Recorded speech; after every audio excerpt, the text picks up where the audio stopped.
একজন মুসলমান মাথায় টুপি না দিলেও, মুখে দাড়ি না রাখলেও, নামাজ না পড়লেও আমাদের রসুলকে কলিজার চাইতে বেশি ভালোবাসে। আপনারা কথা বলেন, আপনারা যারা বসে আছেন, আপনারা ভালোবাসেন না বাসেন না? এই নবীর জন্য যদি ইজ্জত রক্ষার্থে ডাক দেওয়া হয়, রসুলের জন্য জীবন দিতে কারা কারা প্রস্তুত রয়েছে? আল্লাহু আকবার বলে হাত তুলে। চ্যানেলটি সাবস্ক্রাইব করে আমাদের সঙ্গেই থাকুন। নাহমাদুহু ওয়া নুসাল্লি আলা রাসূলিহিল কারীম।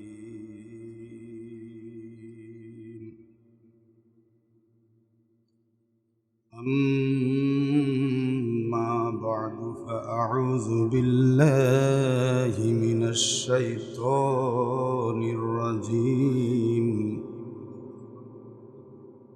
বিসমিল্লাহির রহমানির রহিম।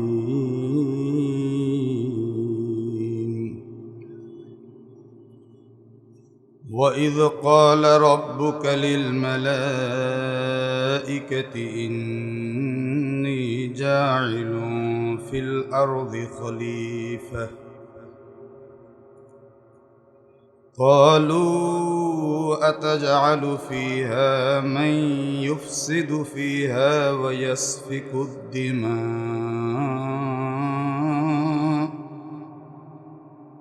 ونحن نسبح بحمدك ونقدس لك قال إني أعلم ما لا تعلمون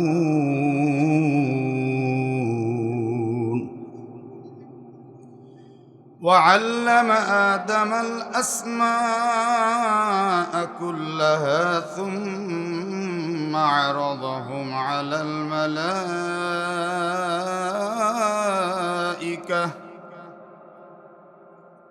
فقال أنبئوني بأسماء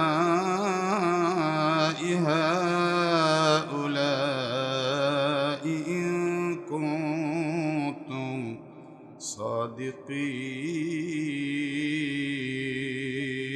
صادقين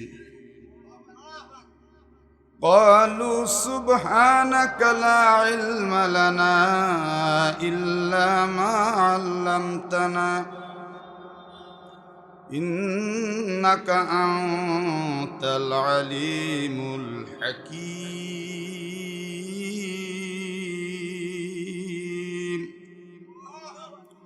قال يا آدم أنبئهم بأسمائهم فلما أنبأهم بأسمائهم قال ألم أقل لكم إني أعلم غيب السماوات والأرض وأعلم ما تبدون وما كنتم تكتمون وإذ قلنا للملائكة اسجدوا لآدم فسجدوا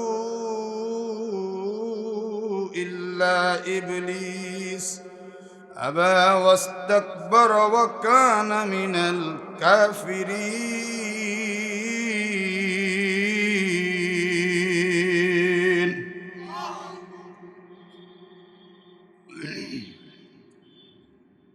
صدق الله العظيم। সম্মানিত উপস্থিতি, সূরার নাম বাকারা। এটা আপনারা আগে শুনেছেন। এই সূরার শানে নুজুল এগুলো সব হয়ে গেছে।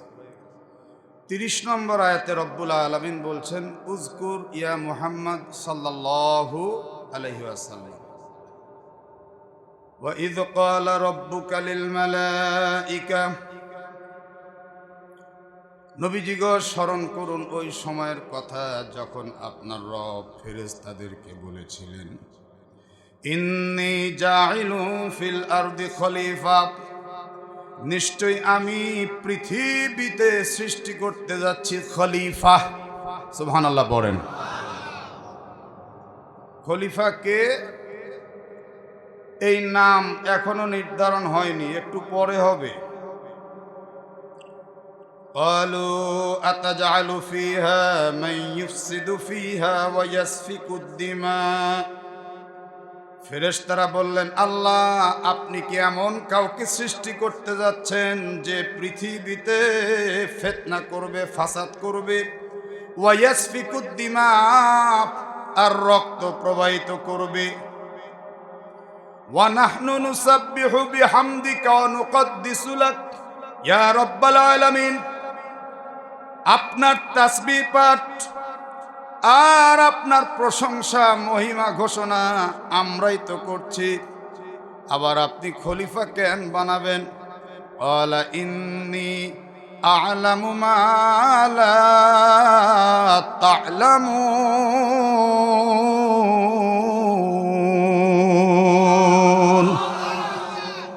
এই ফেরেশতারা, আমি যা জানি তোমরা তা জানো না। এই আয়াতগুলোর মধ্যে প্রচুর কথা, তো সব বলতে গেলে ঘন্টাকে ঘন্টা এখানে আমারই যাবে। আমি এত বলবো না, খালি বোঝার জন্য যতটুক বলা দরকার। কথা বুঝছেন না বোঝেন নাই?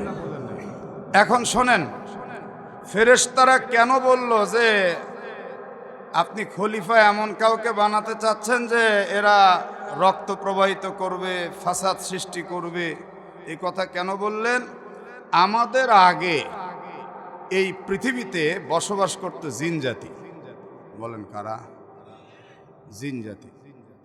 এরা এত সীমা লঙ্ঘন করেছিল, এত পাপাচারে লিপ্ত হয়েছিল, আল্লাহ পাক নারাজ হয়ে এদেরকে নিধন করার জন্য ফেরেশতাদের পাঠিয়ে দিলেন।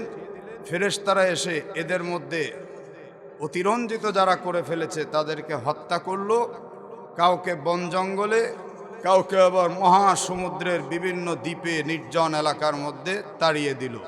একটা পর্যায়ে দেখা গেল এই জিনদের একটা ছোট্ট বাচ্চা হাওমাও করে কাঁদছে।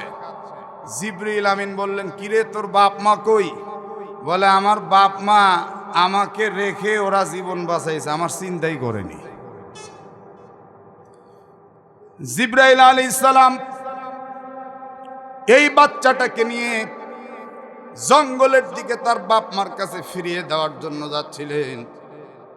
তাফসীরের মধ্যে আসছে, এর বাপ মা জিবরাইল আলাইহিস সালামকে যখন দেখতে পায় তখনই পালায়, মনে করে না জানি আমাদেরকে এখনই ধ্বংস করে ফেলবে। জিবরাইল আলাইহিস সালাম যতই সন্তানকে দেখায় কিন্তু এরা বারবার পালিয়ে যায়।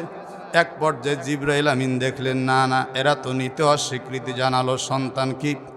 আল্লাহর কাছে যখন নিয়ে গেল, আল্লাহ রাব্বুল আলামিন ডাক দিয়ে বললেন, তোমরা যে একে নিয়ে আসলা, তোমরা জানো না এটা যে কি চিজ দুনিয়ার, তোমরা জানো না, আমি আল্লাহ জানি।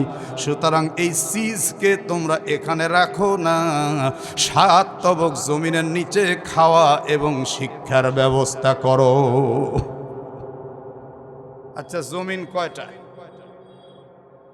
এ পৃথিবীর জমিন কয়টা দেখছেন? অধিকাংশই জানেন না। আকাশ কয়টা দেখছেন? 2-4 জনে বলে 7টা, আর অধিকাংশ চিন্তা করতেছে কি জানি হুজুর, আল্লাহ জানে, পারলে আপনি কোন। আমার কথা কি আপনারা পরিপূর্ণ বুঝেন? আল্লাহ রাব্বুল আলামিন কোরআনে হাকিমের মধ্যে বলেন, আল্লাহুল্লাযী খালাকা সাবআ সামাওয়াতি ওয়া মিনাল আরদি মিসলাহুম ইয়াতানাজ্জালুল আমরু বাইনাহুন্না লিতা'লামু আন্নাল্লাহা আলা কুল্লি শাইইন কাদির।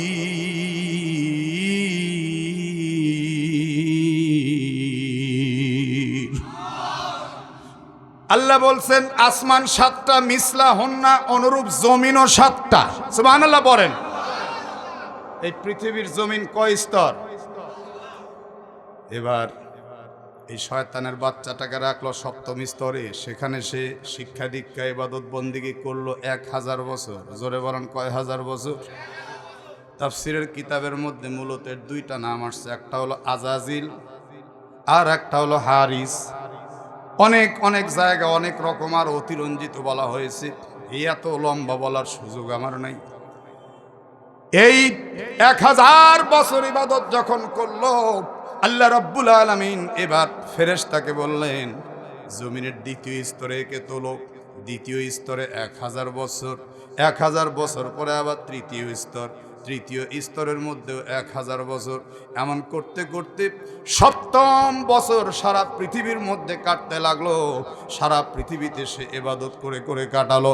বর্তমানে আমাদের বাংলাদেশে অনেক নারা ফকির বাউল ফাউলেরা কয় এ পৃথিবীর সব জায়গার মধ্যে শয়তান সেজদা দিছে, আমরা ওই জন্য মাটির মধ্যে সেজদা দেই না, কারণ আগে শয়তানের সেজদা তারপরে যদি আমার সেজদা পড়ে তাহলে তো নামাজ হবে না।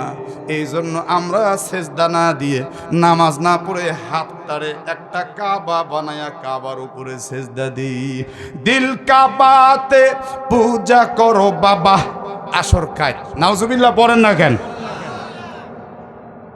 এক বাউল একদিন আমাকে বলে, হুজুর আপনারা হুজুর মানুষ, আপনাদের নামাজও হয় না, ইমানও ঠিক নেই। আরে ভাই নাউজুবিল্লাহ পড়বেন না, আমাদের বলে নামাজও হয় না। তো বললাম কেন হয় না? বলে শয়তান যে সেজদা দিছে এই শয়তানের সেজদা আগে, তারপরে আপনাদের সেজদার ওপরে, তাহলে কি করে আপনাদের নামাজ হলো? আমি বললাম শয়তান সেজদা দিল কোথায়? শয়তান তো তখন শয়তান ছিল না। এ কথা বলেন না কেন? এটা হলো 1 নাম্বার জবাব। 2 নাম্বার জবাব হলো আমরা তো ডাইরেক্ট মাটিতে সেজদা দেই না, আমরা হয় পাকার উপরে টাইলসের উপরে না জায়নামাজের উপরে সেজদা দিই। এ কথা বলেন না কেন? তখন বলে হুজুর পরে কথা হবে, আমি খুব ব্যস্ত আছি, আর খবর নেই। আসমান হলো 7টা, জোরে বলেন কয়টা? এই 7 আসমানেও 7000 বছর, 7 জমিন 7000, 7 আসমান 7000। এবার বলেন তো 7 7 কত হলো? 14000 বছর পর সপ্তম আসমানের উপরে উঠছে। আল্লাহ রাব্বুল আলামিন ফেরেশতাদের মহলের মধ্যে যখন আলোচনা করছেন, ফেরেশতারা এই অভিজ্ঞতার আলোকে বলছিল জিন জাতি একবার মারামারি কাটাকাটি করছে, ইয়া রাব্বুল আলামিন সুতরাং আমরা আর চাই না এই দুনিয়ার মধ্যে রক্ত প্রবাহিত হোক। আপনি এমন কাউকে সৃষ্টি করতে চাচ্ছেন যারা রক্ত প্রবাহিত করবে, কারণ ফেরেশতারা আল্লাহর হুকুম কখনোই অমান্য করে। ফেরেশতা কারে কয়? তাফসিরে জালালাইনের মধ্যে আসছে ওয়া জিসমুন নূরানিয়ুন মুতাশাক্কিলুন বিইশকালিন মুখতালিফা লা ইয়াসুন আল্লাহ মা আমারহুম ওয়া ইয়াফআলুনা মা ইউমারুন। এই ফেরেশতারা হলো নূরের সৃষ্টি, এরা যখন ইচ্ছা তখন যেমন ইচ্ছা তেমন সূরত ধারণ করতে পারে, এরা কখনোই আল্লাহর হুকুম অমান্য করে না। এর নাম হলো ফেরেশতা। আর এই ফেরেশতারা পূর্ব অভিজ্ঞতার আলোকে বলছে আল্লাহ দরকার নাই, আমরাই তো আপনার গুণকীর্তন করতেছি। আল্লাহ বললেন আমি যা জানি তোমরা তা জানো না। সুতরাং ফেরেশতারা সরে গেল, যাওয়ার পরে ফেরেশতাদের মধ্যে একটা গ্রুপিং হলো, গ্রুপিং হয়ে একে অপরকে বলছে আমরাই তো শ্রেষ্ঠ, আমাদের চাইতে শ্রেষ্ঠ আর কাকে আল্লাহ সৃষ্টি করে আমরা একটু দেখব।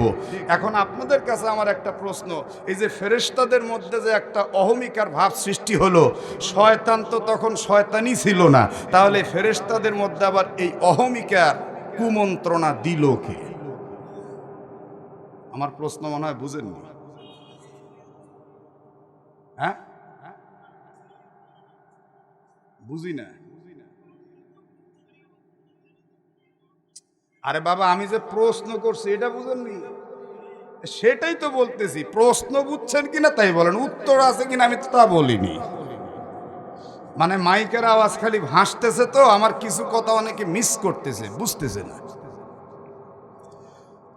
ফেরেশতাদের মনের মধ্যে একটা অহমিকা বিষয় জায়গা নিয়ে নিল যে আমাদের চাইতে শ্রেষ্ঠ আর কাকে সৃষ্টি করবে আল্লাহ তাআলা। এখন প্রশ্ন হলো শয়তান তো ছিল না, তাহলে এই কুমন্ত্রণা গেল কি করে? আচ্ছা এখানে একটা প্রশ্ন থাকলো আপনাদের কাছে। আর একটা কথা খুব খেয়াল করে শোনেন, এরা যখন এগুলো ভাবতেছে আল্লাহ তখন জিবরাইল আমিনকে ডাক দিলেন, আমার কাছে আসো, পৃথিবীর মধ্যে যাও, পৃথিবী থেকে মাটি নিয়ে আসো, আমি খলিফা সৃষ্টি করব। জিবরাইল আমিন ফেরেশতা পৃথিবীর মধ্যে চলে আসলেন, এসে এবার তিনি পৃথিবীর জমিন থেকে মাটি চাইলেন। তাফসীরে তাবারী শরীফের মধ্যে আসছে পৃথিবী তখন বলতেছে খবরদার আমাকে টাচ করবা না, মাটি দূরের কথা। জিবরাইল আমিন বলতেছেন মাটি তুমি দিবা না কেন? কয় এর আগে একবার জিন জাতি পৃথিবীর মধ্যে কি খারাপ কাজ করছে আমি মাটি সাক্ষী। এবার আমার থেকে মাটি নিয়ে আবার কাকে আল্লাহ সৃষ্টি করবেন, তারাও খারাপ কাজ করবে, শেষ পর্যন্ত এদেরকে জাহান্নামের আগুনে জ্বালাবে। আমি মাটি তখন চরম কষ্ট পাবো, দেব না। জিবরাইল আমিন চলে আসলেন। আল্লাহ রাব্বুল আলামিন ইসরাফিলকে পাঠালেন, একই জবাব আসলো। মিকাইলকে পাঠালেন, একই জবাব আসলো। এরপরে আল্লাহ পাঠালেন হযরত আজরাইল আলাইহিস সালামকে, একই জবাব যখন আসলো হযরত আজরাইল বললেন মানি না, তুই দিলেও নেব না দিলেও নেব, কারণ আমার আল্লাহ হুকুম করেছেন দুনিয়া উল্টে গেলেও আমি আল্লাহর হুকুম অমান্য করব না। পৃথিবীর বিভিন্ন জায়গা থেকে বিভিন্ন রঙের মাটি নিলেন, কালো, সাদা, লাল, হলদে, বিভিন্ন রকমের মাটি নিয়ে যখন আল্লাহর কাছে গেলেন, যাওয়ার পরে আল্লাহ রাব্বুল আলামিন সব মাটিকে একত্রিত করে এটাকে সুন্দর মতো ভিজিয়ে একটু পাইনাট করার চেষ্টা করলেন। পাইনাট করলেন, পানি দিয়ে ভিজিয়ে কর্দমাক্ত করে ফেললেন। লম্বা সময় ধরে ভিজে থাকলো।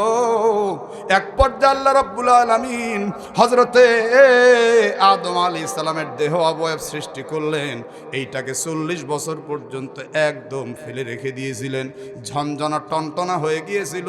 ফেরেশতারা দেখতো আর মনে মনে একটু ভয় করত, আল্লাহ যে এটার কি বানাবেন বোঝা যাচ্ছে না। আর এই রকম মুখ থেকে পিছন রাস্তা পর্যন্ত একটা পরিষ্কার রাস্তা ছিল, ফাঁকা ছিল, কারণ তখন তো জীবন পর্যন্ত দেওয়া হয়নি, জীবন দেওয়া হয়নি। সুতরাং শয়তান এই মুখ দিয়ে ঢুকতো, আবার কখনো পিছন দিক দিয়ে ঢুকে মুখ দিক বের হইতো। আর বারবার বলতো ফেরেশতারা তোরা সাক্ষী থাক, আমি যদি একবার সুযোগ পাই এটার উপরে প্রতিশোধ নেব। এক পর্যায়ে থু করে থুতু নিক্ষেপ করলো, ঘৃণা করে। আমাদের যে নাভি আছে এই নাভির কাছে পড়লো শয়তানের থুতু। আল্লাহ ডাক দিয়ে বললেন জিবরাইল, আমার আদমের দেহের মধ্যে থুতু ফেলছে, এইটুকু অপারেশন করে তুলে ফেল। ওই থুতু মিশ্রিত মাটি দিয়ে একটা জীব তৈরি কর। যখন অপারেশন করে এখান থেকে একটু মাটি তুলে ফেলেছে, এটা হয়ে গেছে সেই নাভি। তাই তো আমাদের কিয়ামত পর্যন্ত প্রত্যেকটা মানুষের নাভির এই জায়গাটা গর্ত। আমার ভাইরা, তাফসীরে রুহুল মানির মধ্যে আসছে এই মাটি আর থুতু মিশ্রণ দিয়ে আল্লাহ তাআলার হুকুমে জিবরাইল আমিন তৈরি করলেন কুকুর। জোরে বলেন কি? যেহেতু ফেরেশতার হাতের পরশে কুকুর সৃষ্টি, এজন্য কুকুর একটু ঘুমায় কম, কারণ ফেরেশতারা খুব একটা ঘুমায় না, ফেরেশতারা ঘুমাই না। আর যেহেতু মানুষের দেহের মাটিতে সৃষ্টি, এজন্য কুকুর একটু সময় দিন রাতের মধ্যে ঘুমায়, কিন্তু বেশিরভাগ সময় ঘুমায় না। মানুষের সাথে কুকুরের সম্পর্ক অন্য জীবের চাইতে সবচেয়ে বেশি, কারণ মানুষের দেহের মাটি দিয়ে কুকুর সৃষ্টি। জোরে জোরে বলেন সুবহানাল্লাহ। আর এই মাটির যে অবয়ব, এর নাম হলো আদম। আদম নামের কারণ কি? মাটির উপরের আর্দ্রতাকে বলে আদিম, আর সে আদিম থেকেই আদম। আর বিভিন্ন রঙের মাটি নিয়ে যখন গাড়া তৈরি করে এই অবয়ব তৈরি করা হলো, সব মাটির মিশ্রণ একবারে থাকলো। তাই তো আদম আলাইহিস সালামের সন্তান পৃথিবীতে এক একজনের এক এক কালার হয়। কেউ কালো, কেউ শ্যামলা, কেউ ফর্সা, কেউ লাল, কেউ সাদা। কথা বলেন না কেন? ও আমার কলিজার টুকরা ভাইরা, এই আদম আলাইহিস সালামকে মহান রব্বুল আলামিন এইবার এই দিক দিয়ে মাথা দিয়ে রুহু দেওয়া শুরু করলেন। এই গলা পর্যন্ত যখনই রুহু আসলো আদম আলাইহিস সালামের, তখনই একটা হাসি হলো। সাথে সাথে উনি বললেন আলহামদুলিল্লাহ। আপনারা যারা বললেন না, আপনারা কি মনে করেন আল্লাহর শুকর আদায় করার দরকার আছে না নাই? আদম আলাইহিস সালাম যখনই আলহামদুলিল্লাহ বলছে, আল্লাহ চরম খুশি হয়ে বলতেছেন, আদম তুমি জীবনের প্রথমবার আলহামদুলিল্লাহ বলে আমার শুকর আদায় করেছো, তাই আমিও তোমাকে বলছি ইয়ারহামুকাল্লাহ। সুবহানাল্লাহ পড়েন। নিয়ম হলো আপনার সামনে কেউ যদি হাসি দেয়, আপনি যখন দেখলেন ও হাসি দিল, উনি বলবে আলহামদুলিল্লাহ, আপনি তার জন্য দোয়া করে বলবেন ইয়ারহামুকাল্লাহ। এটা আমাদের আমল আজ থেকে শুরু হবে, পারবেন তো ইনশাআল্লাহ? তাহলে হাসি দিলে কি বলতে হবে? দেখছেন সবাই বললেন না, তার মানে অনেকে জানেই না, অলসতাও আছে আপনাদের মধ্যে। একটু আওয়াজ করে বলেন আলহামদুলিল্লাহ। এই আওয়াজের কাম না। হাদিসের মধ্যে আল্লাহর হাবিব বলছেন আত-তাসবিহু নিসফুল মিজান আলহামদুলিল্লাহি ইয়ামলাউহু। আল্লাহর বান্দারা যখন কেউ একবার বলে সুবহানাল্লাহ, মিজানের পাল্লার অর্ধেকটা নেকি দিয়ে ভরে যায়। আর আরেকবার যদি আলহামদুলিল্লাহ পড়ে, মিজানের উভয় পাল্লা আল্লাহ তাআলা নেকি দিয়ে একদম ভরপুর করে দেন। এজন্য একটু জোরে বলেন, আওয়াজ করে বলেন, ফেরেশতারা সাক্ষী থাকছে আলহামদুলিল্লাহ। হাসি দিলে আলহামদুলিল্লাহ, আর আরেকজন শুনলে কি বলবে? মাশাআল্লাহ, ইয়ারহামুকাল্লাহ। আদম আলাইহিস সালামের যখন এই রুহুটা পেট পর্যন্ত আসলো, তখন তার মধ্যে খাবারের চাহিদা সৃষ্টি হলো। সুবহানাল্লাহ। এটা যখন আস্তে আস্তে হাঁটু বেয়ে পায়ের দিকে যাচ্ছে, এখনো পরিপূর্ণ পা পর্যন্ত রুহু আসেনি, তখনই হযরত আদম আলাইহিস সালাম দাঁড়ানোর জন্য চেষ্টা করতেছেন। আল্লাহ বলেন খুলিকাল ইনসানু আজুলা, মানুষ এক তরা প্রবণ সৃষ্টি। আদম রে, এখন পর্যন্ত তোমার পা পর্যন্ত রুহু যায়নি, আর তুমি এখনই দাঁড়াতে চাচ্ছ, কি আশ্চর্যের ব্যাপার। আল্লাহর বান্দারা হযরত আদম আলাইহিস সালাম সৃষ্টি হয়ে গেলেন। আদম আলাইহিস সালাম সৃষ্টি হওয়ার পর এবার আসল কথাগুলি শুরু হবে, খেয়াল করে শুনুন। আল্লাহ তাআলা বলছেন ওয়া আল্লামা আদামাল আসমাআ কুল্লাহা সুম্মা আরাদাহুম আলাল মালাইকা ফাকালা আনবিউনি বিআসমাই হাউলা ইন কুনতুম সাদিকিন। মিশকাতুল মাসাবির হাদিসের মধ্যে আসছে, আদম আলাইহিস সালামকে আল্লাহ রাব্বুল আলামিন শিক্ষা দিলেন পৃথিবীর সব কিছুর নাম। সুবহানাল্লাহ পড়েন। কোনটা কি ফল, কোনটা কি মাছ, কোনটা পাহাড়, কোনটা নদী, কোনটা খাল, কোনটা বিল, একটা মানুষের জীবন উপকরণে যা যা লাগে আল্লাহ তাআলা সব শিক্ষা দিলেন। শিক্ষা দেওয়ার পর আল্লাহ বললেন, ও আদম, তুমি এই যে জান্নাতের মধ্যে যাবা, জান্নাতের মধ্যে যাওয়ার পরে ফেরেশতাদেরকে আগে সালাম দিবা, আসসালামু আলাইকুম। আল্লাহ নিজে ওস্তাদ, আর আদম আলাইহিস সালাম আল্লাহর ছাত্র। আল্লাহ ওস্তাদ হয়ে জান্নাতের মধ্যে সর্বপ্রথম শিক্ষা দিয়েছিলেন সালাম। আমরা অনেকে মনে করি এই সালাম আল্লাহর নবী শুধু আমাদেরকে শিক্ষা দিয়েছেন, তা না, বরং এই সালাম চলে আসতেছে জান্নাত থেকে। আজ পর্যন্ত আছে, কিয়ামত পর্যন্ত এই সালাম প্রচলন থাকবে। এবং যখন আমরা জান্নাতের মধ্যে যাব, তখন আমাদেরকে বরণ করা হবে ইল্লা কিলান সালামা সালামা। তাহলে সালাম কবে থেকে শুরু হলো? জান্নাত থেকে। আদম আলাইহিস সালাম থেকে, জান্নাত থেকে সালাম শুরু হয়ে আজ পর্যন্ত আছে। এই সালামের একটা কারিশমা কি জানেন? যারা ইংরেজি ভাষাভাষী তারাও বলে আসসালামু আলাইকুম, যারা চাইনিজ ভাষাভাষী তারাও বলে আসসালামু আলাইকুম। আপনি আমেরিকায় গেলে আপনার বাংলা ভাষা কেউ না বুঝলে সালাম ঠিকই বুঝে। কথা বলেন না কেন? কথা বলেন। কি এক আশ্চর্য! আমাদেরকে আমাদের রব শিক্ষা দিয়েছেন আদম আলাইহিস সালাম, বাবা আদমের মাধ্যমে। কি আশ্চর্য! পৃথিবীর আইসল্যান্ড, ফিনল্যান্ড যেখানেই যান, কিয়ামত পর্যন্ত সালাম সবাই বুঝবে, ভাষা যা হয় হোক। আল্লাহ রাব্বুল আলামিন সুম্মা আরাদাহুম আলাল মালাইকা, আদম আলাইহিস সালামের সামনে ফেরেশতাদের নিকট পৃথিবীর এই সব উপকরণগুলো উপস্থিত করলেন।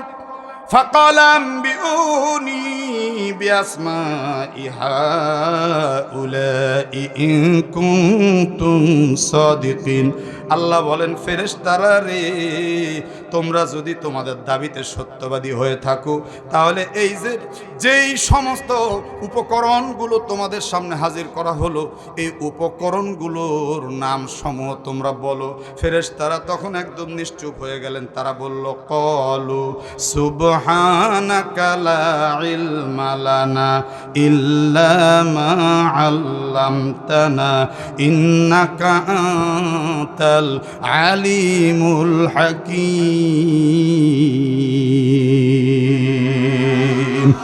ও রব্বুল আলামিন, আপনি পবিত্র, আপনি যা আমাদেরকে শিখিয়েছেন তা ব্যতীত আমরা আর কিছুই জানি না। নিশ্চয়ই আপনি প্রজ্ঞাময়, আপনি জ্ঞানময়। একটু চিৎকার করে বলুন তো, আল্লাহর চাইতে বেশি জ্ঞানী আর কেউ হতে পারে? সম্মানিত ভাইরা আমার, মহান রব্বুল আলামিন এইভাবে এবার বললেন, ক্বালা ইয়া আদম আম্বিউহুম বিআসমাইহিম। আদম রে ফেরেশতারা পারল না সারেন্ডার। আল্লাহু আকবার, জোরে কোন। এ আদম, এবার এদের সামনে তুমি সব উপকরণগুলোর নাম বলতে থাকো একের পর এক। হযরত আদম আলাইহিস সালাম পৃথিবীর সব উপকরণগুলোর নাম একের পর এক কম্পিউটার ফেল বলেই যাচ্ছেন। একটু জোরে কি বলা যাবে না? আল্লাহু আকবার। এরপরে ফালাম্মা আম্বাহুম বিআসমাইহিম, যখন সব বললেন তাদের কাছে অবহিত করলেন সব নাম, আল্লাহ এবার বলছেন, ক্বালা আলাম আকুল লাকুম ইন্নী আ'লামু গায়বাস সামাওয়াতি ওয়াল আরদ। এই ফেরেশতারা, আমি কি তোমাদের বলিনি নিশ্চয়ই আমি জমিন আসমান সময়ের এই অদৃশ্যের সব খবর কিন্তু আমি জানি। তোমরা কিন্তু উল্টাপাল্টা চিন্তা করেছো। ওয়া আ'লামু মা তুবদুনা ওয়া মা কুনতুম তাকতুমুন, আমি এও জানি যা তোমরা প্রকাশ করো, যা তোমরা গোপন করো, আমি সব জানি। ওই যে মনে মনে গোপন করছিল, আমাদের চাইতে শ্রেষ্ঠ আল্লাহর কাকে বানাবেন একটু দেখতে চাই। আল্লাহ যে প্রমাণ করে দিলেন, আমার আদম সব বলতে পারছে, তোমরা ফেরেশতা হয়েও কিছুই বলতে পারোনি। আমাদের রব আদম আলাইহিস সালামকে ফেরেশতাদের চাইতে শ্রেষ্ঠত্ব প্রমাণ করলেন। এবার দেখেন তো, এই যে আবার প্রমাণ হলো, ফেরেশতারা মনের মধ্যে একটা অহমিকার চিন্তা নিয়ে আসছিল। আবার ওই একই প্রশ্ন করতেছি, তাহলে এই ফেরেশতাদের মধ্যে কুমন্ত্রণা কে দিল? শয়তান যখন নাহি ছিল। কথা বলেন, প্রশ্ন আসে না? বুঝতেছেন কথা? আদম আলাইহিস সালামকে যখন শ্রেষ্ঠত্ব প্রমাণ করা হলো, এবার মহান রব্বুল আলামিন বলছেন, ওয়া ইয কুলনা লিল মালাইকাতি ইসজুদু লিআদম ফাসাজাদু ইল্লা ইবলিস আবা ওয়াস্তাকবার ওয়া কানা মিনাল কাফিরিন।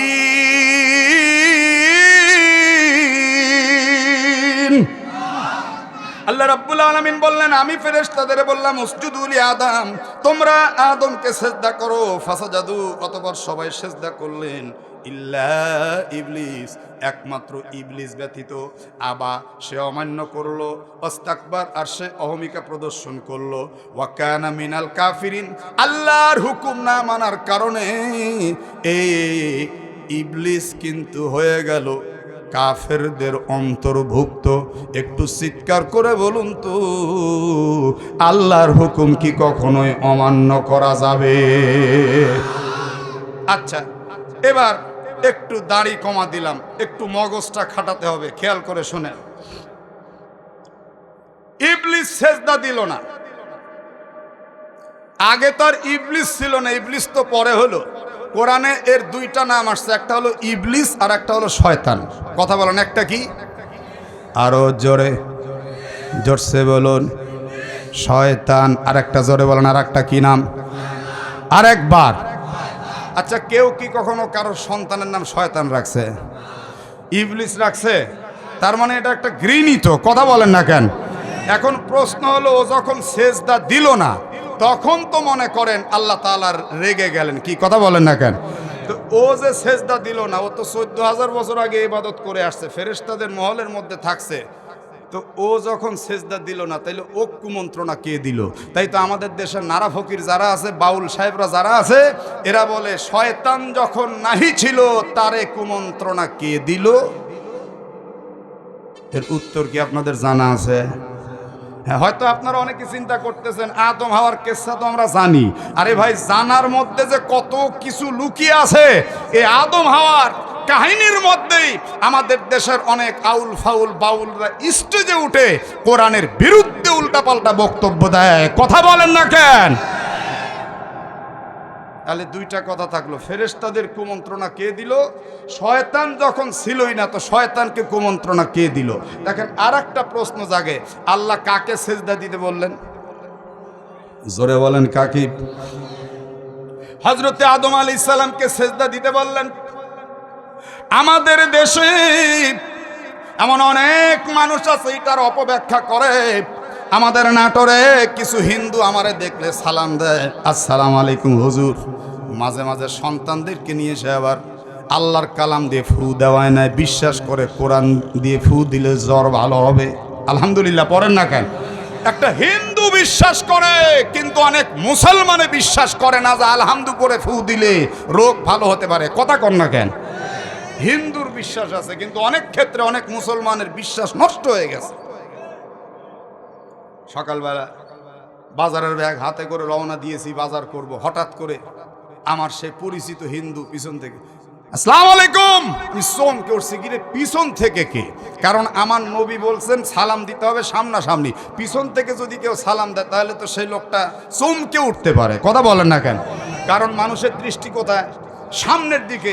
তো আমি ঘুরে উঠে বললাম, এই তুই যে এভাবে সালাম দিলি এটা তো কোনো সিস্টেম না। কয় আমি জানি না। তুমি মুসলিম, তুমি জানো, তুমি শিখাইছো? আমি খেলাম ধরা। পরে বলতেছে আমার একটা প্রশ্ন আছে। তো আমি বললাম কি প্রশ্ন?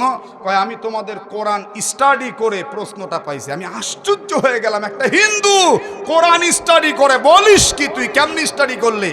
বলে দাদা আমি দেখলাম তোমাদের কাবাও যা, আমাদের দেবতাও তা, একই জিনিস। অনেকে চোখ বড় বড় করে চিন্তা করতেছে কি বললো এটা, কি নাউজুবিল্লাহ বলতে পারতেছেন না? একটু জোরে সরে বলেন না কেন নাউজুবিল্লাহ। এরকম আবল তাবল মন্তব্য করার লোকের অভাব বাংলাদেশে নেই। এই যে গতকালকে স্কয়ার মাস্টার বাড়িতে আপনারা ফেসবুকে দেখছেন না, এক হিন্দুকে মেরে তারপরে আগুন দিয়ে পুড়িয়ে দিল, দেখেন নাই? যুবকেরা অনেকেই দেখে নাই। এই যে মাস্টার বাড়ি মাওনার আগে আপনার গাজীপুর শ্রীপুরের মধ্যে সিস্টরের পরে স্কয়ার মাস্টার বাড়িতে এক হিন্দু আল্লাহর নবীকে নিয়ে কটূক্তি করার কারণে জনগণ এমন খেপা খেপছে, ওকে একদম উলঙ্গ করে গাছের সাথে ফাঁসি দিয়ে তারপরে আগুনে পুড়িয়ে মেরেছে। আমার ভাইয়েরা, আগে কিন্তু নাস্তিক্যবাদ যারা, অন্যান্য ধর্মাবলম্বী যারা, তারা আমাদের হুজুরদেরকে খালি দোষ দিত আর বলতো মৌলবাদী মৌলবাদী মৌলবাদী। টক শোতে বসে পর্যন্ত মৌলবাদী বলে গালাগালি করত, আল্লাহর রসুলকে নিয়ে গালাগালি করত। কিন্তু সময় পরিবর্তন হচ্ছে, এরপরে আল্লাহর দ্বীনের বাতাস কিন্তু আকাশ বাতাস মুখরিত হয়ে জমিনে বহা শুরু করে দিয়েছে। এই পরিবর্তনকে যদি কেউ বুঝতে না পারে, সে যেন বোকার স্বর্গে বসবাস করে। এখন আলেম ওলামাদের আর বলতে হয় না, ইন্টারনেটের যুগ আসার পরে সবাই বুঝে যাচ্ছে কোনটা হক কোনটা বাতিল। এই জন্য তোমার ধর্ম নিয়ে তুমি থাকো, তোমার জিন্দা বেস্তা, তোমার কলকি পুরাণ, তোমার মহাভারত, তোমার মুহাম্মদ সাহেব, তোমার বেদ, তোমার গীতা, এগুলি নিয়ে আমরা কিচ্ছু বলি না। তোমরা আমাদের নবী নিয়ে বলো, তোমাদের এত চুলকানি উঠে কেন? এখন আমাদের আর বলতে হবে না, নামাজ পড়ে না, রোজা করে না, শুধু মুসলমান দাবি করে। এমন মুসলমানেরা এখন তোমাদের সাইজ করলে আমাদের আর করার কিছু নাই। কথা বলেন না কেন? ঠিক কিনা? আমাদের আর করার কিছু নাই। কারণ একজন মুসলমান মাথায় টুপি না দিলেও, মুখে দাড়ি না রাখলেও, নামাজ না পড়লেও আমাদের রসুলকে কলিজার চাইতে বেশি ভালোবাসে। আপনারা কথা বলেন, আপনারা যারা বসে আছেন আপনারা ভালোবাসেন না বাসেন না? এই নবীর জন্য যদি ইজ্জত রক্ষার্থে ডাক দেওয়া হয়, রসুলের জন্য জীবন দিতে কারা কারা প্রস্তুত রয়েছে? আল্লাহু আকবার বলে হাত তুলে দেন। আলহামদুলিল্লাহ, হাত নামান। সম্মানিত উপস্থিতি, এই মাস্টার বাড়ির ঘটনায় আপনাদের পাশে সারা পৃথিবী আলোড়ন সৃষ্টি হয়ে গেছে। এই জন্য আমরা অনুরোধের স্বরে বলছি, আপনি হিন্দু ভাই, আপনার ধর্ম আপনি পালন করেন না, আপনার নিয়ে তো আমাদের কোনো গাছ উল্কানি নেই। এই যে 5ই আগস্টে যখন দেশের প্রেক্ষাপট পরিবর্তন হলো, হিন্দুদের মন্দির, মাদ্রাসার ছাত্র, স্কুল কলেজের ছাত্ররা গিয়ে, আলেমরা গিয়ে মন্দির পাহারা দিছে। কথা বলেন না কেন? আর তোরা কত বড় গাদ্দার! আমাদের সেই রসুল নিয়ে তোদের এত চুলকানি কেন? আমরা তো বলি না যে মহাভারতের মধ্যে যুদ্ধের কথা দিয়ে ভরা, আমরা তো তোদেরকে জঙ্গি বলি না। এ কথা বলেন না কেন? গীতার মধ্যেও কিছু কিছু মন্ত্র আছে, এগুলা নিয়েও তো আমরা বলি না, আমরা তো কিচ্ছু বলি না, তারপরেও তোমরা আমাদের পিছে লাগো কোন দুঃখে। গীতার মধ্যে যে মন্ত্র আছে এটা শুনলে আপনি আশ্চর্য হয়ে যাবেন। সেখানে বলা হচ্ছে অগ্নি দগরদশ্চৈব শস্ত্র পানির ধনপহ ক্ষেত্র দ্বারা প্রহারী চ সরেতে আত্তাইন গুরং বা বলবৃদ্ধ বা ব্রহ্মণং বা বহুশ্রুতম আত্তাইনং আয়ন্তং হান্না দেবা বিচারয়ন নাত্তাই বোধে দশ হন্তর্ভবতি কষ্টন। সেখানে বলা হলো কেউ যদি কারো ঘরে আগুন লাগিয়ে দেয়, খাদ্যে বিষ মিশ্রণ করে, জমি জবরদখল করে, কেউ যদি কাউকে হত্যা করে, কেউ যদি কারো ইজ্জত নষ্ট করতে যায়, কেউ যদি চুরি করতে গিয়ে ধরা পড়ে, সঙ্গে সঙ্গে তাকে হত্যা করে ফেলো। কিন্তু কোরআন বলে ওয়াসারিকু ওয়াসারিকাতু ফাকতু আইদিয়াহুমা জাযাম বিমা কাসাবা নাকালাম মিনাল্লাহ। চুরি করতে গিয়ে ধরা পড়ছে, আগে দেখো কি চুরি করছে। যদি চুরিটা 10 দিরহামের চাইতে বেশি হয়ে যায় তাহলে কাজী সাহেব হাতের কবজি কাটতে পারে, কিন্তু হত্যা করতে পারবে না। তাহলে বুঝে থাকলে একটু বলুন, কোরআনের আইন উত্তম নাকি তার আইন উত্তম? তারপরেও কিন্তু আমরা ওদের গীতা নিয়ে কিচ্ছু বলি না, ওদের ধর্ম ওরা পালন করবে, আমরা আমাদের যা আছে সেইটাই পালন করব। তোমারটা তোমার কাছে শ্রেষ্ঠ, আমারটা আমার কাছে শ্রেষ্ঠ, এই কথা বলেন না কেন, ঠিক কিনা? তোমারটা তোমার কাছে ভালো, আমারটা আমার কাছে ভালো। ফারদার এই বাংলার জমিনে কেউ যদি আল্লাহর রাসূল নিয়ে আবার কটূক্তি করে, বাংলার তাওহীদ জনতা নিজ হাতে বিচার করবে। পালানোর আর তোমরা জায়গা পাবা না, পাবা না, পাবা না। সম্মানিত ভাইরা আমার, সেই রাসূল সাল্লাল্লাহু আলাইহি ওয়াসাল্লামের ইজ্জত নিয়ে সিনেমিনি খেলবা। এই দাদা আমাকে বাজারের ব্যাগ হাতে দাঁড় করিয়ে বলছে, তোমাদের কাবাও যা, আমাদের দেবতাও তা।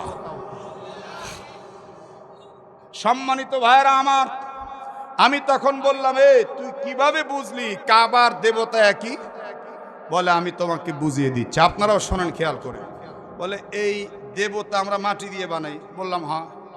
এইটারে আবার শুকাই, রং করি, কাপড় চোপড় পরাই, তারপরে তোমরা কুরনিশ বলো আর যাই বলো আর সেজদা বলো, আমরাও মাথাটা নিচা করি। আর তোমরা যে কাবার দিকে মুখ করে সেজদা দাও, সেই কাবা হয় ইট বালি সিমেন্ট কনক্রিট, না হয় পাথর দিয়ে তৈরি। এই সব কিছুর মূল উৎস কিন্তু মাটি। তাহলে মূলত কাবাও মাটি, আমাদের দেবতাও মাটি। আমরা দেবতার কাছে মাথা নত করি, তোমরা কাবার কাছে মাথা নত করো। কাবাও যা, দেবতাও তা।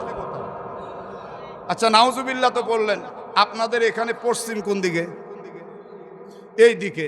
এই দিকে কি আছে? কাবা। কথা বলেন, এই দিকে কি আছে? তো কাবাকে আপনারা সেজদা দেন না? দেখছেন কি মাসলা, কি মাসলা দিল রে। এই যে মনে করেন উদাহরণস্বরূপ এটা কাবা, এই মাসলা শুনে যান। যদি কেউ এই রকম চিন্তা করে সেজদা দেয় যে আমি কাবাকেই সেজদা দিলাম, সঙ্গে সঙ্গে ঈমান শেষ। কথা মনে থাকবে? জোরে বলেন, কথা মনে থাকবে? আমি ওই হিন্দু ভদ্রলোকরে বললাম, আমরা কাবাকে সেজদা দেই না, আল্লাহ সেজদা পাওয়ার উপযুক্ত। তখন সে বলল, কই আছে এই কথা? আমি কোরআনের একটা আয়াত সুন্দর করে তেলাওয়াত করলাম আর ওকে বের করলাম। আল্লাহ পাক বলেন, ওমিন আয়াতিহিল লাইলু ওয়ান নাহারু ওয়াশ শামসু ওয়াল কমার লা তাসজুদু লিশ-শামসি ওয়ালা লিল কমার উসজুদু লিল্লাহ।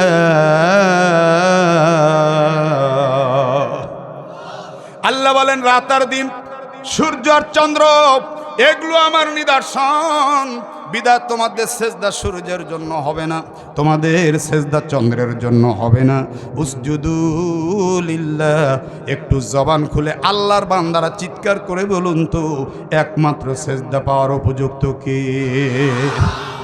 আমি বললাম, সেজদা কিন্তু আমরা আল্লাহর জন্যই ওয়াকফ করে দিছি। কথা বলেন না কেন? একটু আওয়াজ করে বলেন, মাথাটা নত হবে কার জন্য? দেখি হিন্দু তখন মুস্কি মুস্কি হাসতেছে। আমি বললাম, হাসো কেন? কয় আমি জানতাম তুমি এই আয়াত বলবা। চমকে উঠলাম, সর্বনাশ, একটা হিন্দু কেমনে জানে?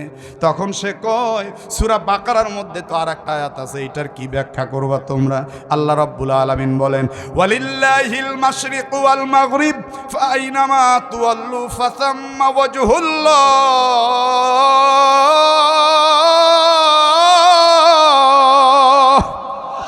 আল্লাহ বলে দিয়েছেন পূর্ব আর পশ্চিম যেদিকেই তোমরা মুখ ঘুরাও না কেন ওই দিকই আল্লাহর দিক, অর্থাৎ আল্লাহ সব দিকে আছে।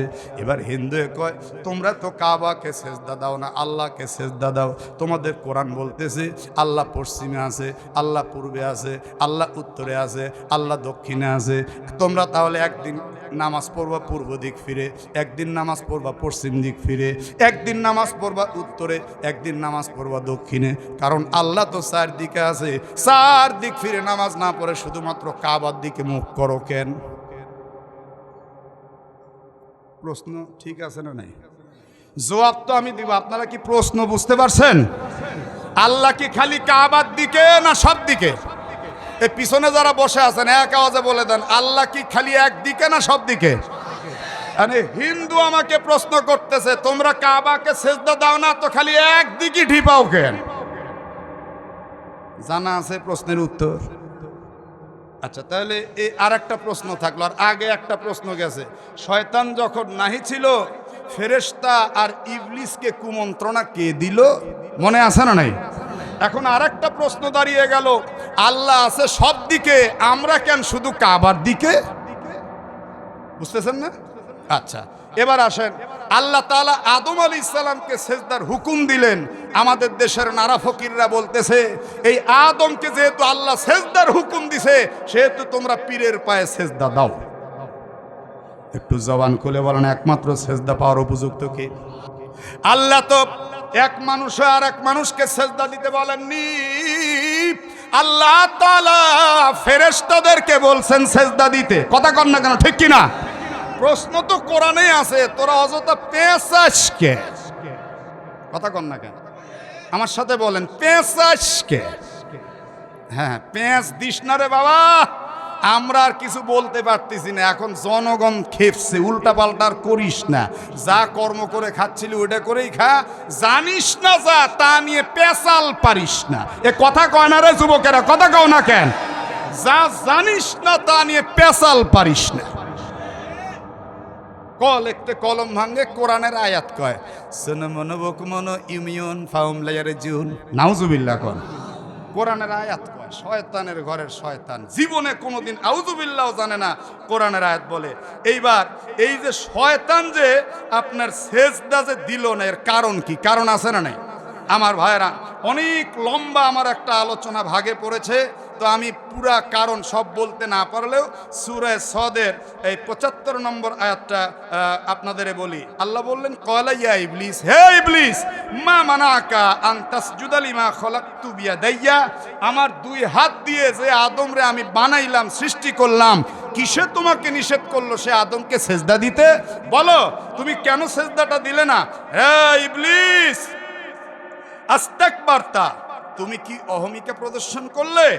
আম কুনতা মিনাল আলিন, নাকি উচ্চ মর্যাদা সম্পূর্ণ তুমি কেউ? আসলে তুমি সেজদাটা কেন দিলা না? ইবলিস তখন বলে ক্বালা আনা খায়রুম মিনহু, আল্লাহ গো আমি আদমের চেয়েও শ্রেষ্ঠ। আরে নাউজুবিল্লাহ পড়েন না কেন?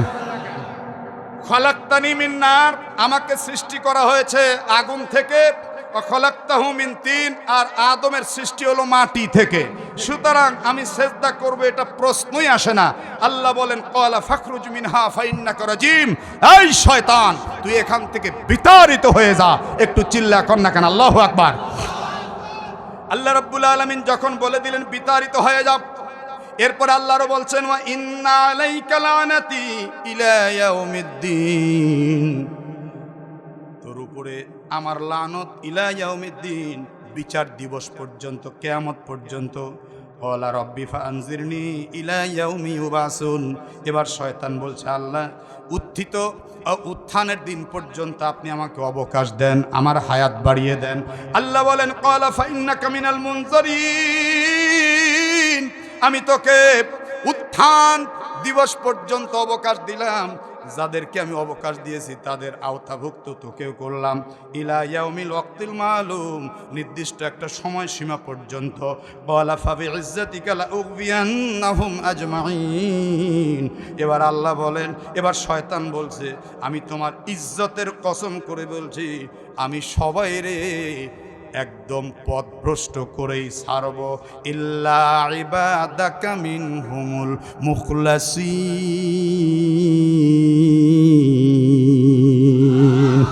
ও রব্বুল আলামিন, তবে তোমার বান্দাদের মধ্য থেকে যারা মুখলেস, যারা একনিষ্ঠভাবে তোমার হুকুম পালন করে, সেই মুখলেস বান্দাদেরকে আমি কুমন্ত্রণা দিলেও তাদেরকে আমি জাহান্নামে নেওয়ার যোগ্যতা রাখতে পারি না, কারণ তুমি তো তাদেরকে হেফাজত করবা।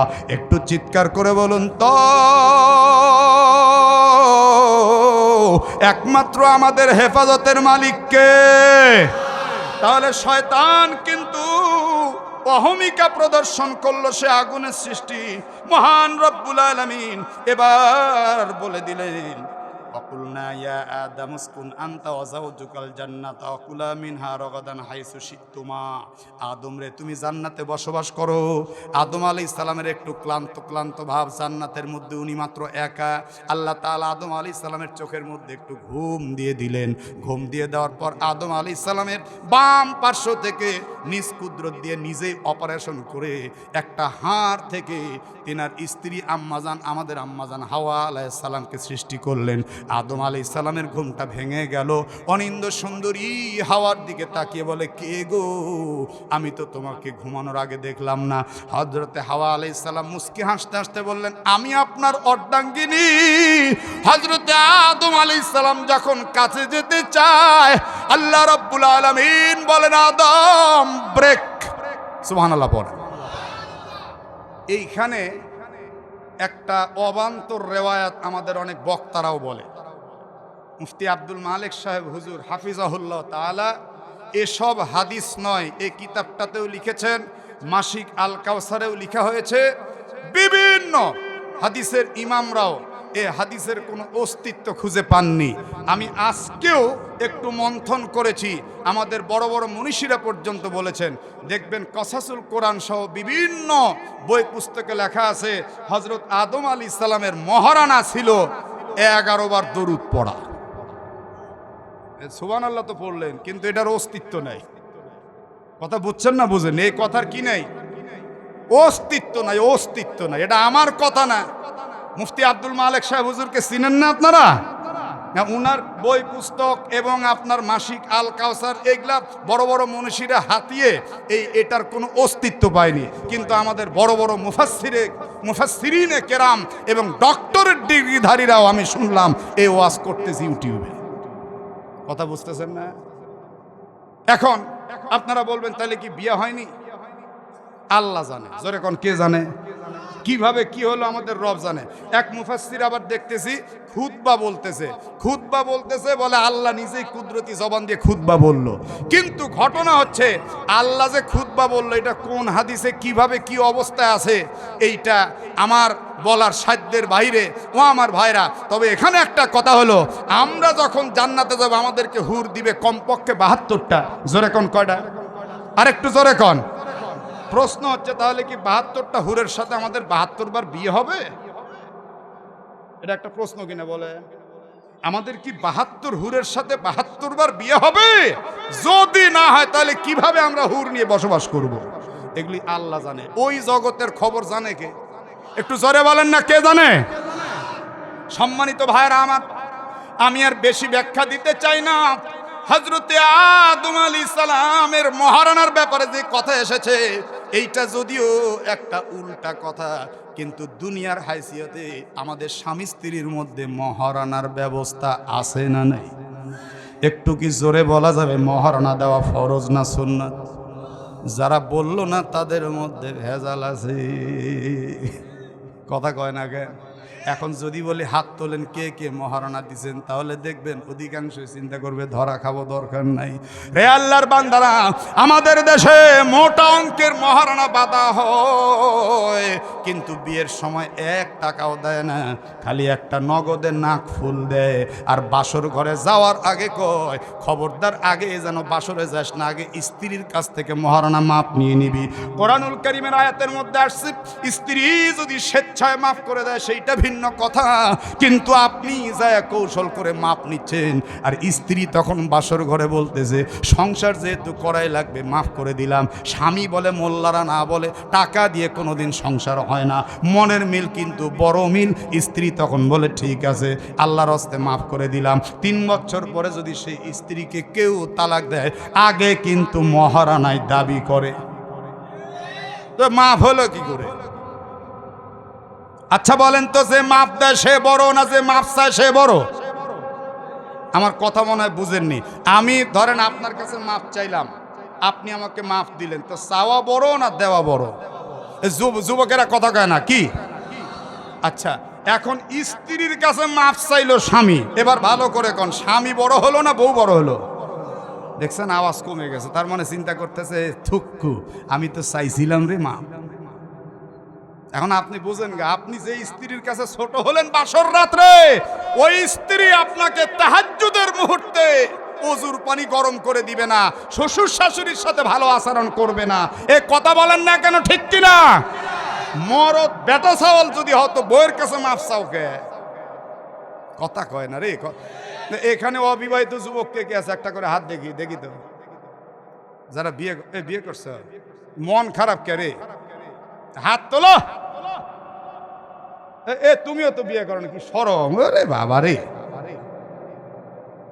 দেখছা হাতই তুলতেছে না, ওই একজন খালি তুলছে, ওই যে 2 জন 3 জন। আরে সর্বনাশ, আপনিও বিয়ে করেননি, দাড়ি পাকা রে, বিয়ে করেনি রে।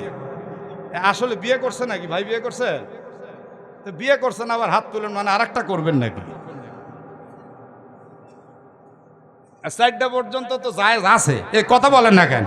4টা পর্যন্ত জায়েজ আছে, করবেন, অসুবিধা কি? হাত তুলছেন, আল্লাহ তাআলা জান্নাতি গুণে গুণান্বিতা স্ত্রী অবিবাহিত যারা আছেন তাদের মিলিয়ে দেন। একটু জোরে সরে বলেন আমিন। এত জোরে যা আমিন বললেন, আছে তো অল্প কিছু অবিবাহিত, আর আমিন যে সবাই বললেন, আলামত ভালো না। ভাগ্যিস আজকে মহিলা প্যান্ডেল নেই। আমার ভাইরা খেয়াল করে শোনেন,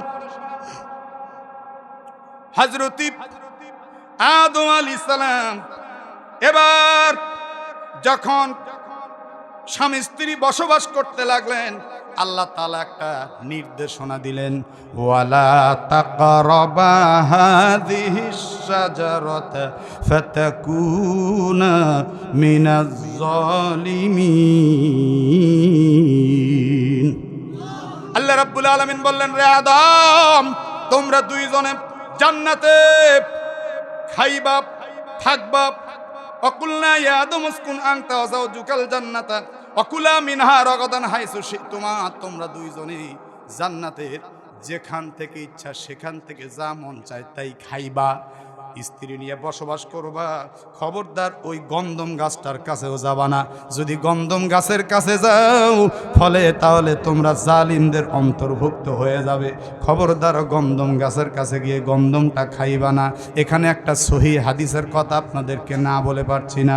হযরত মুসা আলাইহিস সালাম বনি ইসরাঈলদের নিয়ে এরকম একটা মজমার মধ্যে বড় আফসোস করতেছিলেন। তুর পাহাড় থেকে আসার পর বলতেছিলেন, আমি তুর পাহাড়ে গেলাম, আওয়াদনা মুসা সালাসিনা লাইলা, 30 রাত্রের জন্য আল্লাহ বলছেন আরবাইনা লাইলা, এরপরে 10 রাত্রি মাত্র বৃদ্ধি করছেন। স্বামীর কুমন্ত্রণায় পড়ে তোমরা বাসুরের কাছে মাথা নত করে বাসুর পূজা আরম্ভ করলে। আপনারা যারা বসা আছেন আর একটাবার চিৎকার করে বলুন তো, একমাত্র আল্লাহ ছাড়া কি কারো কাছে মাথা নত করা যাবে? তোমাদেরকে আল্লাহ লোহিত সাগরে 12টা রাস্তা বানাই দিলেন। তিহ প্রান্তরে আল্লাহ রাব্বুল আলামিন সাল্লাল্লাহু আলাইকুমুল গামামা ওয়া আনজালনা আলাইকুমুল মান্না ওয়াস সালওয়া কুলু মিন তাইয়্যিবাতি মা রাযাকনাকুম। মেঘের দ্বারা ছায়া দিলেন, তারপরে মান্না দিলেন, তারপরে সালওয়া দিলেন, বিনা পয়সায় খাওয়াইলেন। তারপরেও তোমরা আল্লাহ বাদ দিয়া বাসুরের কাছে মাথা নত করলা। আমরা জান্নাতের মানুষ, জান্নাতে ছিলাম, ভালোই ছিলাম। আমি যদি বাবা আদমকে পাইতাম তাহলে তার সঙ্গে একটু বোঝাপড়া করতাম, তাকে একটু প্রশ্ন করতাম, আপনি কোন দুঃখে গন্ধম খাইছিলেন? গন্ধম খাওয়ার দ্বারা আজকে আমরা পৃথিবীতে আসছি, কত যন্ত্রণার মধ্যে আছি, কিন্তু কোথায় বাবা আদম, কোথায় আমি? এই কথা বলার সঙ্গে সঙ্গে বনি ইসরাঈলরা একে অপরের মুখের কাছে কানের কাছে মুখ নিয়ে বলতেছি মুসার আসলে মাথা নষ্ট হয়ে গেছে, এত রাগ মুসার, কোথায় আদম কোথায় মুসা। আর মুসা বলতেছে আদমের সঙ্গে কথা বলবে। যখন তারা বলছে মুসার মাথা নষ্ট হয়েছে, আল্লাহ তাআলা সহ্য করতে পারলেন না। আল্লাহ ডাক দিয়ে বললেন জিবরাইল, যা রে যা, তাড়াতাড়ি পৃথিবীতে যা। আমার নবী মুসাকে বলছে পাগল। আমি আল্লাহ চুপ থাকতে পারলাম না। আমি আল্লাহ মুসা নবীর এই আকুতি এই মুহূর্তে কবুল করে নিলাম। আমি আদমের সঙ্গে কথা বলার ব্যবস্থা করে দিলাম। খুব খেয়াল করে শোনেন, মুসা কালিমুল্লাহ সংবাদ পেলেন জিবরাইল আমিন কয় আল্লাহ তাআলা আদমের সঙ্গে আপনার কথার ব্যবস্থা করেছেন। সিরাতের কিতাবের মধ্যে 3টা বর্ণনা আসছে, একটু জবান খুলে কি বলা যাবে কয় বর্ণনা? 1 নাম্বার রুহানি হালতে কথা হয়েছে, 2 নাম্বার স্বপ্নের হালতে। নবীদের স্বপ্ন কিন্তু আমাদের মতো যদু মধু কুদু স্বপ্ন না। আমাদের স্বপ্ন মধ্যে 3টা স্তর রয়েছে, রহমানি, শাইতানি, খেয়ালি। এই 3টা কথা যদি আপনারা মনে রাখেন তাহলে ভবিষ্যতে স্বপ্ন নিয়ে তেমন আর দুশ্চিন্তা হবে না। আমার সাথে একটু সকলে বলেন রহমানি। আরে ভাই বলেন, মুখস্থ থাকবে, আওয়াজ করে বলেন রহমানি, শাইতানি, খেয়ালি। রহমানি হলো আল্লাহ রাব্বুল আলামিন বান্দাকে দয়া করে মাঝে মাঝে স্বপ্নের মধ্যে কিছু ইনফরমেশন দিয়ে দেন, সুবহানাল্লাহ বলেন। 2 নাম্বার শয়তানি, শয়তানের পক্ষ থেকে অনেক সময় স্বপ্ন আসে। কথা বলেন আসে না? আসে না? আমার মাদ্রাসার এক ছাত্র 9 বছর বয়স বিছনা ভরে পেশাব করে। বুঝেননি কথা? বিছনা ভরে পেশাব করে। একদিন একটু ধমক দিলাম, এই বিছনা ভরে পেশাব করিস কেন? বলে হুজুর আমার কোনো দোষ নেই। তো বললাম তোর দোষ নাই মানে? বলে আমি রাত্রেবেলা তো ঘুমাই, কত কিছু পড়ে একটু সুন্দর হয়তো ঘুমাই, কিন্তু ঘুমের ঘরে দেখি আমরা সবাই মিলে খেলি, হঠাৎ আমাদের মধ্যে একজনের পেশাব লাগে। তখন আমি বলি যে আমারও একটু লাগছে রে, 2 জন মিলে একসাথে পেশাব করি, ঘুম থেকে উঠে দেখি বিছনা শেষ। এই ছোটকালে এরকম হয় না? হয় না? এ কথা কয় না রে যুবকেরা? হয় না? হয় না? আমার ভাইরা, তাহলে 2 নাম্বার হলো শয়তানি। কি? শয়তানের পক্ষ থেকেও স্বপ্ন আসে। 3 নাম্বার হলো খেয়ালি। সারাদিন আমরা যা খেয়াল করি, রাত্রিবেলা ঘুমের ঘরে ওই স্বপ্নই দেখি। এখন সারাদিন টাকা গুনছে, স্বপ্নের মধ্যে দেখতেছে বস্তার মধ্যে খালি টাকা ভরে টাকা ভরে টাকা ভরে। সকালবেলা উঠে দেখে বস্তাও নাই, টাকাও নাই, সিরা খেতার ভিতর দিয়ে খালি হাত যায় আর আসে। স্ত্রী বলতেছে তোমার কি মাথা নষ্ট? লাই মিয়া উঠো, লাফ দিয়ে উঠে বলে বস্তা কই? তোমার মাথার উপরে মারবো বাড়ি। কিসের বস্তা? কয় টাকার বস্তা। তোরও কিল খাওয়ার জোগাড় হয়েছে? সারা রাত আমি বস্তার মধ্যে টাকা ভরছি, আমার টাকার বস্তা তুই কোথায় সামলাইছিস? কয় উঠো তাড়াতাড়ি, আমার খেতা ছিঁড়ে শেষ হয়ে গেছে টাকার বস্তা। স্বামী পরে মাথায় হাত দিয়ে চিন্তা করে সর্বনাশ করছে, সত্যি তো আমি খেতা ছিঁড়ে ফেলছি, তাহলে শয়তানে আমারে দেখাইছে। এ কথা কন না কেন? 3 নম্বর আদম আর মুসা আলাইহিস সালামকে রব্বুল আলামিন সামনাসামনি কথা বলার ব্যবস্থা করে দিয়েছেন। একটু চিৎকার করে বলুন তো, সব কিছুর উপরে কুদরতওয়ালা কে? আদম আর মুসা আলাইহিস সালাম সর্বপ্রথম সালাম বিনিময় হলো। সালাম বিনিময় হওয়ার পর এবার মুসা আলাইহিস সালামের সর্বপ্রথম কথা হলো আপনি কি সেই আদম? সুবহানাল্লাহ। কোন প্রশ্নের সাইজ দেখছেন? আপনি কি সেই আদম? আদম আলাইহিস সালাম মুস্কি হাসতে হাসতে বলেন কোন আদম? বলে আরে আপনি কি সেই গন্ধম খাওয়া আদম নাকি? তাই বলেন, হাতে সময় কম, মারহাবা জোরে কোন। আদম আলাইহিস সালাম স্বাভাবিক একদম রিল্যাক্স, কয় হয় আমি তো গন্ধম খাওয়া আদম, সমস্যা কি? খাইছি। আল্লাহু আকবার জোরে কোন। এবার মুসা আলাইহিস সালাম কয় আপনি তো খেয়ে শেষ করছেন, কিন্তু আমরা যে দুনিয়ার মধ্যে কি কষ্ট করি আপনি জানেন না। বনি ইসরাইলদের কি অবস্থা, ওরা এখন বাছুর পূজা শুরু করছে। আপনি বলেন গন্ধমটা খাইছেন কেন? এটা জানতে আমি আপনার কাছে আসছি। মুসা নবী ঘুরে ফিরে একই কথা, আপনি গন্ধমটা খাইলেন কেন? আদম আলাইহিস সালাম বলেন বাবা মুসা, আমি আদমের জায়গায় যদি আপনি মুসাকে দেওয়া হতো তাহলে আপনি কি করতেন? মুসা আলাইহিস সালাম বলে আরে আপনাকেই তো দেওয়া হলো, আর বলা হলো লা তাকরাবা হাযিহিস শাজারা, ওই গাছটার কাছেও যাবা না। আর আপনি যাওয়া দূরের কথা, খেয়ে শেষ করে দিলেন। বলেন আপনি খাইলেন কেন? একই কথা। আদম বলেন, বাবা মুসা, আমার জায়গায় আপনি থাকলে কি করতেন?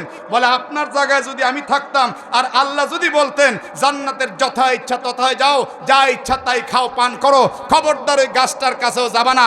আমি আল্লাহকে বলতাম, আল্লাহ, যেই গাছের কাছে যাওয়া যাবে না ওই গাছটা তুমি জান্নাতে দিওই না।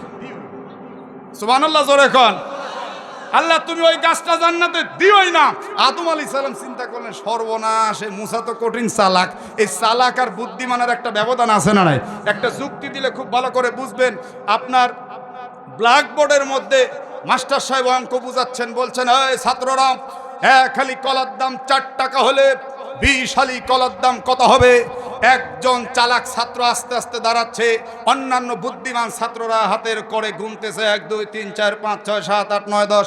চালাক ছাত্র দাঁড়িয়ে বলে, অবজেকশন স্যার। বলে, কিসের অবজেকশন? হিসাব বের কর। বলে, অবজেকশন আছে স্যার, আপনি আমাদের শিখাইছেন একটা অঙ্কের মধ্যে যদি একটা শূন্য ভুল হয় সব অঙ্ক এলোমেলো হয়ে যাবে। স্যার, আমার অবজেকশনটা হলো, আমার বাবা প্রতিদিন রাত্রেবেলা 20 টাকা হালি কলা আনে, আর আপনি বলতেছেন 4 টাকা হালি, অঙ্কের হিসাবে মিলবে না।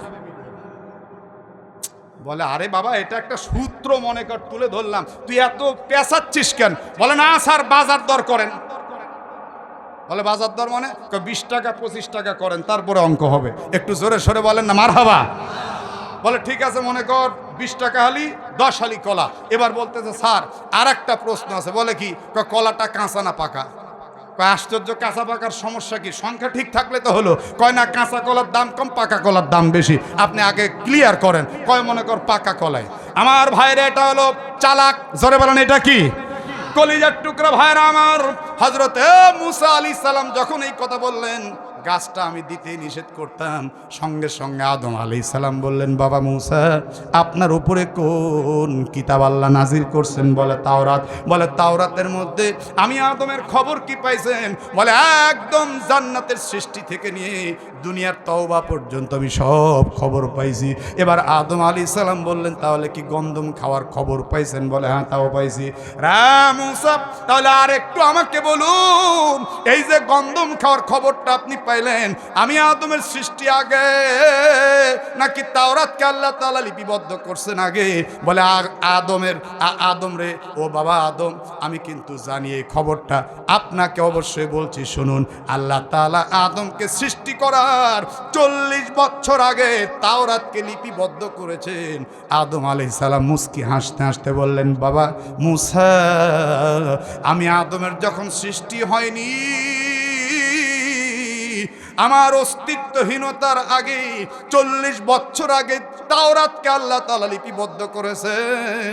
তাহলে অস্তিত্বহীন আদমের 40 বছর আগের তাওরাতে আদমের গন্ধম খাওয়ার খবর গেল কি করে? আপনি তাওরাতের নবী, আমি আপনার কাছে একটু জানতে চাই। এখন মুসা আলাইহিস সালাম দুশ্চিন্তায় পড়ে গেলেন। মুসা আলাইহিস সালাম বললেন, আসলেই তো আমি এটা বুঝতেছি না। আদম আলাইহিস সালাম সাথে সাথে বললেন, বাবা মুসা, এটা নিয়ে আপনার এত প্রশ্ন করার কিছু নেই।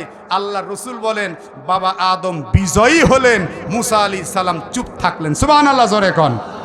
তাহলে এই গন্ধম খাওয়া নিয়ে এত প্রশ্ন আমাদের এই সমস্ত আউল ফাউল বাউলেরা করে, কয় একটি গন্ধমের লাগিয়া আল্লাহ বানাইলো দুনিয়া, আদম খাইলো আর হাওয়ায় খাইলো, ইবলিস শয়তান তার আশা ফুরাইলো, খালি কানের উপর দেওয়া দরকার। এ কথা কয় না রে। আরে আল্লাহ তাআলা হযরত আদমকে তো জান্নাতের মধ্যে মেহমান হিসাবে পাঠাইছে, এ কথা কন না কেন? এই যে আল্লাহ প্রথমেই বলছে, ইন্নী জাইলুন ফিল আরদি খলিফা। আল্লাহ তো আগেই বলছে যে আমি পৃথিবীতে খলিফা পাঠাবো। সুবহানাল্লাহ বলেন। তো তাহলে সেখানে আবার কেন ইবলিস আশা ফুরালো, অমক হলো তমক হলো? এগুলি অবান্তর কথাবার্তা। কলিজার টুকরা ভাইয়ারা আমার, হে আল্লাহর বান্দারা, শয়তান যখন নাহি ছিল কুমন্ত্রণা তারে কে দিল?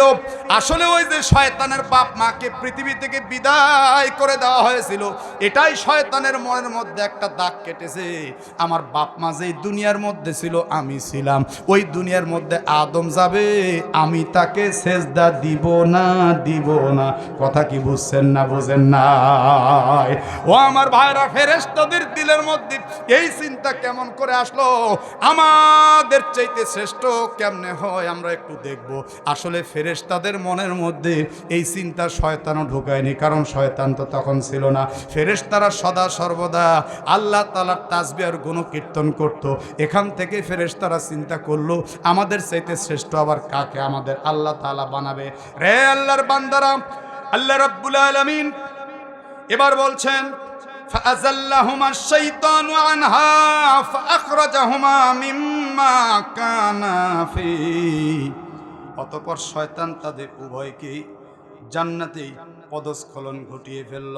ফাখরাজাহুমা মিম্মা কানা ফি, এবং ওই জান্নাতে যেখানে তারা বসবাসরত ছিল সেখান থেকে তাদেরকে বের করিয়ে ছাড়ল। অকুলনা বিতু বাদুকুম লিবাদিন আদু, আল্লাহ বলেন তোমরা নেমে যাও, আর তোমরা তো পরস্পরের শত্রু। আদম হাওয়া আর শয়তান একে অপরের শত্রু আল্লাহ বলে দিলেন। একটু চিৎকার করে বলুন তো, শয়তান আমাদের শত্রু না বন্ধু? ও আমার কলিজার টুকরা ভাইরা, মহান রব্বুল আলামিন এবার বলছেন ওয়ালাকুম ফিল আরদি মুস্তাকাররুন ওয়া মাতাউন ইলা হিন।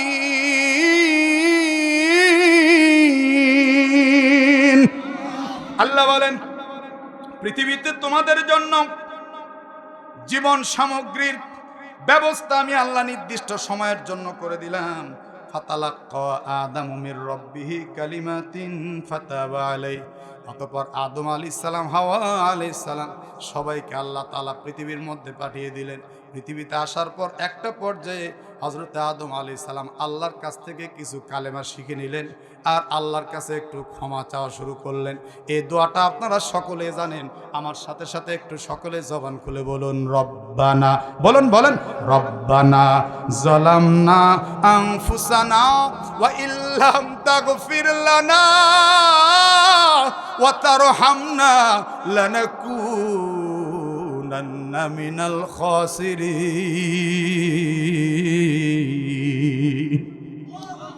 রব্বুল আলামিন আপনি আমাদের ক্ষমা করে দেন। ফাতাবা আলাইহি, আল্লাহ তাআলা তাদের তওবাকে, আদম আলাইহিস সালামের তওবাকে কবুল করলেন। ইন্নাহু হুয়াত তাওয়াবুর রহিম। আল্লাহ বলেন নিশ্চয়ই রব তো তওবা কবুলকারী, পরম দয়ালু। আমি যদি 80 বছর আল্লাহর বিরুদ্ধে চলি আর একটা বারের জন্য যদি বলি আল্লাহ আমি তোমার কাছে ভুল করেছি, ক্ষমা চাই, আল্লাহ বলেন তোমার 80 বছরের পিছনের সব গুনাহগুলোকে আমি আল্লাহ ক্ষমা করে দিব। সম্মানিত ভাইরা আমার, এরপরে রব্বুল আলামিন বলছেন কুলনা হাবিতু মিনহা জামিআ। আল্লাহ বলেন তোমরা সবাই এই জান্নাত থেকে নিচে নেমে যাও। ফাইম্মা ইয়াতিয়ান্নাকুম মিন্নী হুদান ফামান তাবিআ হুদা। অতঃপর যখন অবশ্যই তোমাদের নিকটে আসবে আমার পক্ষ থেকে পথ নির্দেশ, আর যে ব্যক্তি অনুসরণ করবে ওই পথ নির্দেশের, ফালা খাউফুন আলাইহিম ওয়ালা হুম ইয়াহজানুন। এই পথ নির্দেশ অনুসরণকারীর নেই কোনো ভয়, নেই কোনো পেরেশানি। ওয়াল্লাযীনা কাফারু ওয়া কাযযাবু বিআয়াতিনা উলাইকা আসহাবুন নার হুম ফিহা খালিদুন। একটু জোরে সরে একবার আল্লাহকে ডাক দেন, আল্লাহু আকবার। আপনারা ভালো আছেন তো? আমাকে জিজ্ঞেস করলেন না আমি কেমন আছি? না, খুব একটা মজা পাইলাম না গো। কথা বোঝেন নাই? খুব একটা মজা পাইনি, কারণ এত বড় এক রুকু কিছুই বলতে পারলাম না, খালি টেনে শেষ করে দিলাম। এ কথা কর না কেন? সম্মানিত ভাইরা আমার, এবার আল্লাহ রাব্বুল আলামিন বলছেন, যারা কুফরি করেছে আমার আয়াত সময়ের সঙ্গে তারাই হলো জাহান্নামবাসী। হুম ফিহা খালিদুন, আর সেই জাহান্নামের মধ্যে তারা চিরকাল থাকবে। আমরা জাহান্নামী হতে চাই না জান্নাতি হতে চাই? যারা জান্নাতি হতে চাই আল্লাহু আকবার বলে দুটি করে হাত টান করে আল্লাহকে দেখায়, লিল্লাহি তাকবীর। হাত নামান। আল্লাহ আমাদের সবাইরে যেন জান্নাতি কবুল করেন। সম্মানিত ভাইয়েরা আমার, আর একটা মাত্র কথা আমার বাকি আছে। ওই যে আল্লাহ সব দিকে, আমরা কেন শুধু কাবার দিকে? মনে আছে না নাই? একটা কথাও তাই বলে আমি রেখে নামবো না, এটা আমি একদম পছন্দ করি না। কারণ এই জায়গার ওয়াজ আরেক জায়গায় করব, ওই চিন্তায় আমার মাথার মধ্যে নেই। কি কথা বোঝেন নাই? সম্মানিত ভাইয়েরা আমার, একটা উদাহরণ দিচ্ছি। মনে করেন সেনাবাহিনী, তার একটা ইউনিফর্ম আছে, পুলিশের ইউনিফর্ম আছে, র্যাবের ইউনিফর্ম আছে। দেখলেই বোঝা যায় কোনটা নৌবাহিনী, কোনটা সেনাবাহিনী, কোনটা বিমান বাহিনী, বোঝা যায় না? যায় না? এই পোশাক না থাকলেই বা কি হইতো? বিমান কি চালাইতে পারতো না? পোশাক না থাকলেই কি পুলিশের চাকরি করতে পারতো না? হ্যাঁ, অবশ্যই পারতো, কিন্তু পোশাক দেওয়ার কারণে, অফিসিয়াল টাইম ঠিক করার কারণে একটা সৌন্দর্য বর্ধন হয়ে গেছে। কোনো পুলিশ যদি বলে আমি দিনের বেলা অফিস করতে পারবো না, কোনো সরকারি কর্মচারী যদি বলে আমি দিনের বেলা অফিস করতে পারবো না, আমার দিনের বেলা ঘুম ধরে, আমি রাত্রেবেলা অফিস করব, সরকার বলবে তোর চাকরি করা লাগবে না। এ কথা বলে না কেন? বুঝা গেল সব কিছুর একটা সিস্টেম আছে, নিয়ম আছে। রে আল্লাহর বান্দারা, অনুরূপভাবে আমরা সেজদা তো আল্লাহর হুকুমে দিচ্ছি, সেজদা আমরা কাবাকে দেই না। কিন্তু যদি চার দিক ফিরে সবাই নামাজ পড়া শুরু করত, কেউ উত্তর দিকে, কেউ দক্ষিণ দিকে, কেউ পূর্ব দিকে, কেউ পশ্চিম দিকে, তাহলে এই ইহুদি আর খ্রিস্টানরা, নাস্তিকেরাই বলতো মুসলমানেরা নামাজ পড়ে ঠিকই, কিন্তু এদের নামাজের কোনো সৌন্দর্যতা নাই, এরাই আমাদেরকে গালাগালি করত। কিন্তু রব্বুল আলামিন তা না করে কাবার দিকে একমুখী করে দিলেন। উত্তরের যারা, দক্ষিণের যারা, পূর্বের যারা, পশ্চিমের যারা, সবাই কাবামুখী। ইবাদতের সৌন্দর্যতা আরো বেড়ে গেল। তরিকা, সরিকা, নিয়মতান্ত্রিক সবাই মিলে সুন্দর করে যখন ইবাদত এক সিস্টেমে করতে লাগলো, ইবাদতের সৌন্দর্যতা আরো বেড়ে গেল। মহান রব্বুল আলামিনের হুকুম শুধু কাবার দিকে মুখ করা, তাই বলে কাবা সেজদা পাওয়ার উপযুক্ত না। এই পশ্চিম দিকে আর পূর্ব দিকে, উত্তর দক্ষিণে ফিরলেই খালি আল্লাহকে সেজদা দেওয়া হবে তা নয়। আল্লাহ যেই দিকে হুকুম দিবে ওই দিক ফিরলেও আল্লাহকেই সেজদা দেওয়া হবে। এবার বুঝে শুনে শেষ কথা বলে দেন, চিৎকার করে শুনিয়ে দেন ফেরেশতারা সাক্ষী, একমাত্র সেজদা পাওয়ার উপযুক্ত কে? বুঝছেন না বুঝেন নাই? আমি আমার অংশ 30 থেকে 39 আয়াত সূরা বাকারার এই পুরো এক রুকু শেষ করছি। আল্লাহ তাআলা আগামীতে যেন আমাদেরকে ধারাবাহিক তাফসীর বুঝার তৌফিক দান করেন। একটু জোরে সরে বলেন আমিন।